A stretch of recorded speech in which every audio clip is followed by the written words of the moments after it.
Ladies and gentlemen, welcome aboard. I'm TCaptainX. Today we're going to be covering the best and most optimal settings for the new Call of Duty Black Ops 6. And we're also going to be doing a little bit of a quick movement guide for the new Omnimovement system because it is just very different than anything we have had in Call of Duty before. Also, really quick guys, this weekend only code TCAP10 is going to get you 10% off my entire merch collection. We've got the Anchor collection and then also a more basic one with just my logo. Lots of different colors and options, hats, even mugs as well. It's at splitapparel.com/TCaptainX.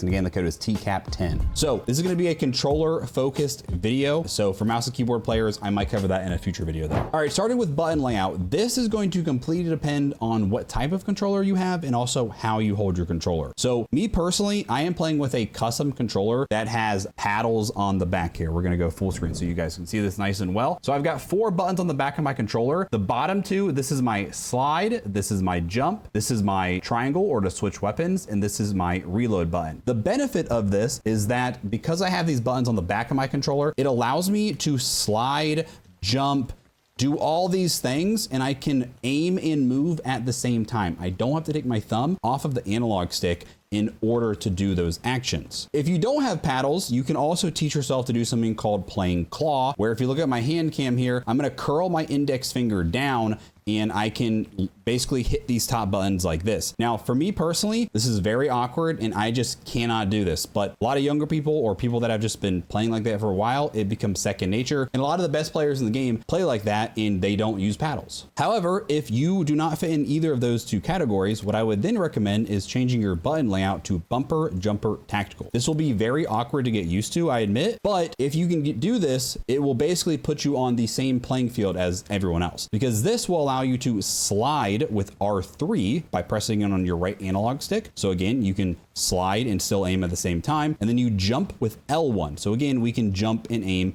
all at the same time, and we can keep our thumb on the analog stick. Moving on to stick layout preset. Most of you guys want to just keep this one on default, but unless you have a preference here, that is perfectly fine. For sensitivity, there is no best sensitivity. You have to play around with this and find what works best for you. For most people, I'm going to recommend you guys stick between 5 to 10, and ideally keep both your horizontal and your vertical the same. I've been on 7.7 for a long time, and that just feels good to me. A lot of people want to be crazy high sense, and I just think that is a complete waste, and you do not need to be much higher than 10. For most people. A very crude way of finding your sensitivity is you can pick a target. So I'm going to pick this thing right here, and you can practice kind of flicking and stopping your aim on the target. So I'm actually consistently ending up short. I went over there. This is just a very crude test. You can also do it with aiming, where you're just going to try to stop your aim. And if you're consistently ending short, you might need to increase your sense higher, or if you're consistently flicking past it, then you might need to turn your sense down. They have added some new things called simplified controls and low motor strain. Generally, I would just say just avoid these unless you just don't feel like watching this video and you're brand new to FPS gaming. You could turn these simplified controls on if you want. They're basically just preset settings essentially. Bumper ping, we're going to leave that off. Now the swap L1R1 with L2R2, if you are playing on a normal controller, not a custom controller like the one I have, I would recommend you guys turn this on because this is going to allow you to not to shoot with your full trigger pull, and L1R1 is just faster and more responsive, and it makes shooting semi-auto guns like pistols much easier. Now I play with this off, and that is because I have digital tap triggers on my controller. So this is a full trigger pull for me. It is basically a tap. It's very easy to do this, but I have buttons on the back that I can then turn these into a full trigger pull if I wanted to for some reason, like if I wanted to play like maybe a racing game or something like that. Obviously, when I'm playing FPS games, I'm gonna keep those on the digital tap. This is one of the cool benefits of a custom aim controller like I use. If you don't care about listening to this, feel free to skip ahead to the next section here, but I will say Black Ops 6 with its new Omnimovement, it is ever more important to have a controller with paddles now. So I've been using aim controllers for the last 2+ years. They have been by far my favorite custom controller band, and I'm gonna really quickly show you guys what I use on my controller. They do make these in PS5, PS4, and Xbox. I use a PS5 just because that's what I like. Obviously, you can design these like crazy. I do have my own custom design if you guys want to check that out. There are tons of, customization stuff, but let's talk about the important stuff. First, digital buttons. If you play claw, I would recommend you get the digital buttons. If you don't need to really waste your money on this. If you've got money to spend, go for it. But the regular buttons are perfectly fine. They just replace these with more of a mouse click sensor, and it's a little bit more responsive, but it's not that important in all honesty. Now, Hall effects is a new thing and is very interesting for some people. I personally do not use Hall effect controller analogs. I've really never had stick drift issues with my controller. This current controller I've been using for well over a year, and I play every single day with it, and I still have no stick drift. If you're someone that you constantly get stick drift, probably because of how hard you are on your controller, I would invest in Hall effects. They're a little bit more expensive, but they will theoretically never get stick drift, and you can actually reset these. Now, the negative downside to this is that if you've been used to playing on one sensitivity for a very long time, Hall effects tend to be a little bit more sensitive. So like, let's say you always are on 6.6 sensitivity, you might need to go down to 5.5 or even 4.4. Most people can't even tell the difference and don't care. Personally, me though, I play this game so much that I absolutely do notice the difference, and I just didn't like having to change my sensitivity, so I'd rather use the normal ones, and plus I don't have stick drift issues. Now, the aim sticks this is very important. This is another favorite feature of mine here. If we just pick any color here, doesn't matter, it'll then give you the option of that we can change our height. For my left stick, I play with a PlayStation Small, which is basically about the same size as a normal one, but my right stick, I play with a PlayStation High. This makes it taller, and you can see on my controller here that my right stick is much taller than my left, and this is similar to a Control Freak, but it's built into the controller, and you can pop these on and off and switch these for other sizes in case you don't like them. But this massively helps my aim because it gives me basically more surface area to aim and make those very fine changes of direction. The next thing that I probably would recommend getting is the grip on the back. This gives it a rubber texture on the back, and it just, if your hands get sweaty when you're gaming, this dramatically helps reduce that. You can elect to get smart bumpers where they make your L1, R1 digital tap. If you're trying to save money, don't worry about this, but it is nice to have. And then you can also just spend an extra $5 to take the vibration motors out. I never use vibration. It also makes the controller a lot lighter, so I normally do that. Now, you might be thinking this is pretty expensive, and I totally agree it is, but if you apply code TCaptainX, this is going to drop $74 off the price. Don't get me wrong, it's still decently expensive. I totally get that, but these controllers do come with a lifetime warranty on any of the modded parts. So if any of those parts that are custom break, you just send it back and they will fix it for you. I think the stick drift is only covered for the first 60 days, if I'm correct. So if you get stick drift after that, it is technically not covered. But again, I have had this controller for over a year and I do not have stick drift on it personally. All right, back to our controller settings. Controller vibration for competitive purpose, you're going to want to keep this off. Same with your trigger effects. Now, dead zones are very important here. So this will depend on your controller. When it comes to your right stick minimum, this is probably the most important one. You want this as low as you can go to where you do not get stick drift. So if I go all the way down to 0 here, if we look at my center dot there, you're going to see it is ever so slightly moving down, even though I'm not touching the controller. That is technically stick drift. And I would basically guarantee that every single one of you guys, if you go to 0, will have that or way more stick drift than I do. Most of you guys will probably have to go to about 3, 4, or 5 until you don't have any. And that's totally fine. Me personally, I stick to about 2 because that is where I get absolutely no stick drift. And even if I didn't get any at 0 or 1, I'd probably still keep it at 2 just for personal preference. If you start getting up to like 7, 8, 9, 10, and you're still having a lot of stick drift, you might want to try to consider investing in a new controller because that high of a minimum dead zone will make it very hard to aim very precisely and make those fine adjustments. For my left stick minimum, I just keep it the same as my right. But for the left stick maximum, I like to turn this down to about 70, but you can go even lower to like 50 or 60. And this just means I only have to move my left stick to 70% of the way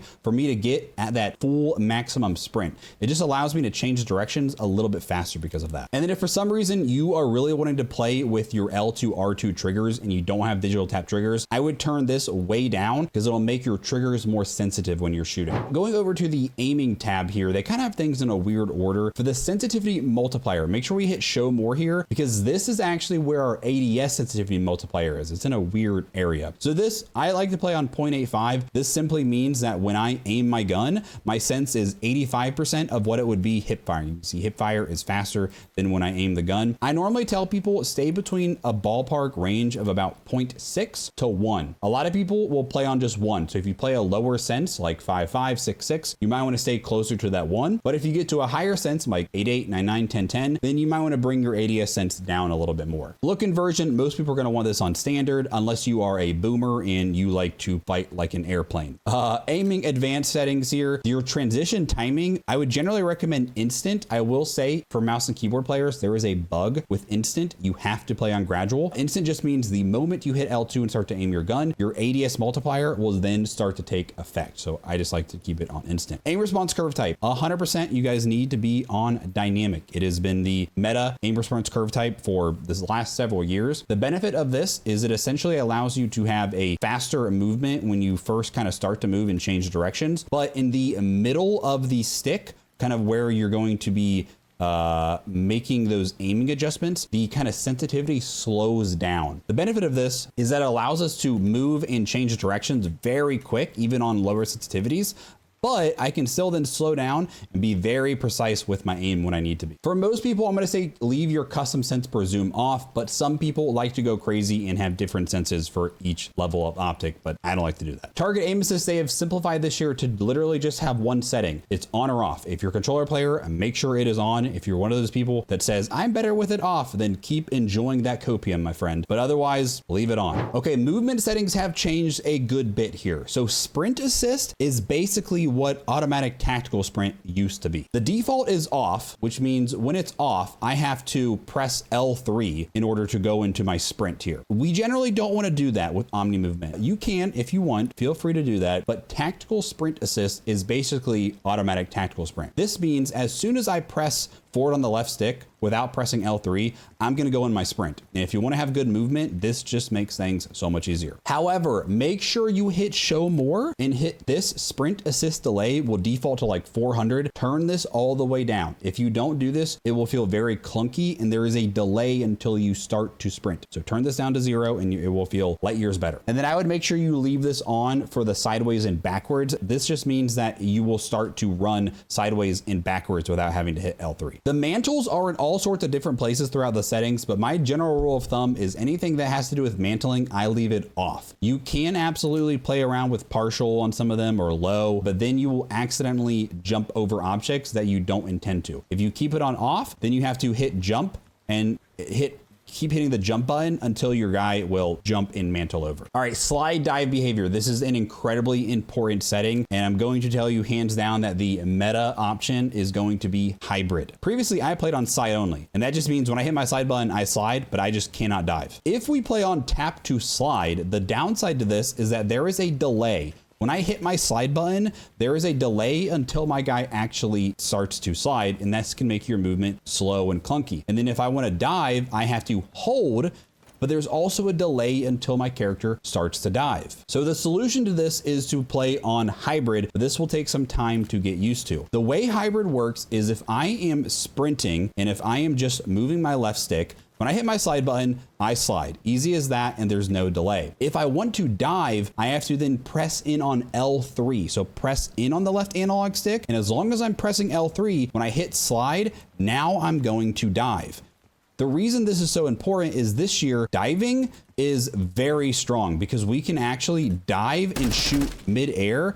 We can dive backwards, we can dive to the side, and you're gonna wanna use diving in certain situations, and hybrid is the only way that we can slide and dive without any delays. Auto door peek is a brand new setting. It's kind of interesting. So with it on, if I ADS and walk to a door, it's automatically gonna start to slowly open and peek that door. Whereas if it is off, I have to actually hit the square button to peek the door and then open it. It is totally personal preference. Me, I'm gonna leave it on because if I'm gonna aim at a door, I'm almost always going to open it. Into the movement advanced settings here. Sprint tactical behavior, leave that on toggle. Again, I turn my mantles off. Sprint restore is a new setting. I would recommend you leave this on. This should just make it easier to get back into your sprint. Slide, maintain sprint. Make sure you turn this on. This is a very important setting. If it's off, if you sprint and slide, you will stay crouched until you get up and you start sprinting again. But if we turn it on, when I sprint and slide, if I'm just pressing forward on my left stick without doing anything, I get right back into a sprint and it's going to make your movement much more fluid. Vehicle advanced settings, I have not messed with these because there's not really vehicles in the game at this point. Combat behaviors, ADS, make sure this is on hold. Weapon mount, this is personal preference, but ADS and melee is probably your best bet to not accidentally mount. C4 grouped equipment behavior, this is preference, hold or toggle. Holding means when you hold, let's see, I don't have any grenades right now. If I were to hold L1, 1, it would bring my grenade out and then I would let it go to throw it. Whereas toggle is you tap it once and then you tap it again to throw. All right, going into the combat advanced settings down here. So most of the stuff I've left alone here. For the interact reload behavior, if you only play multiplayer, tap to reload is probably the better option. But if you're someone that's also going to end up playing Warzone or Zombies once those games are out, prioritize interact will be what you want to use because it makes looting far, far easier. We don't do much looting in multiplayer, but just to get in the habit, it's probably the better option. In order to reload, you just have to make sure you're holding the reload button, because if you are over loot or over other guns and you only tap it, it will prioritize looting or interacting first. Sprint cancels reload. I like this on. If I'm in the middle of a reload, I can just start sprinting forward and then it will cancel it if I need to shoot at an enemy. I actually turned depleted ammo weapon switch off just because if I run out of ammo and then I starts to switch because it autos and then I hit switch, it switches back and it's awkward. So I leave it off, but that is a personal preference. Dedicated melee weapon behavior. This is a new one here. I would make sure this is on hold melee. So if I hold my melee button, which is R3 for just like a second or so, it will actually take my knife out. You have a dedicated melee, and this actually has faster movement speed than your gun does. So if you're just trying to run from point A to point B, this is the better way to do it. And then you just hit weapon switch to get back to your gun. And then this is also new, the swap body shield and execution behavior. If you swap it and turn it on, it basically makes the body shield meat shield thing like an execution. So I actually think I'm gonna leave it on. So that way you have to go behind someone, hold melee, and then that will automatically turn them into a meat shield. Otherwise, I believe you have to double tap melee in order to do it. Okay, I'm going to insanely quickly go through my graphic settings. I have not hardcore tested any of these. If you want to just look at them and copy them, feel free. But again, I have not took the time to test them. I'm basically using the exact same settings I've been using on MW3 and on Warzone, and I'm just going with it, and the game has seemed fine to me. The only setting that I will mention here is under quality, the on-demand texture streaming. I've changed this to minimal, and in the show more, I turned this down all the way, and I feel like this has decreased some of the packet loss and packet burst issues we've been having in the game, but I'm not positive if that was the solution or not. Now, in the view tab, this is very important. The motion reduction is just like a preset setting. We don't need to worry about turning that on. Make sure your field of view is turned up. I would say at a minimum, you should be at probably 105, but ideally you should probably just be on 120. This will dramatically reduce that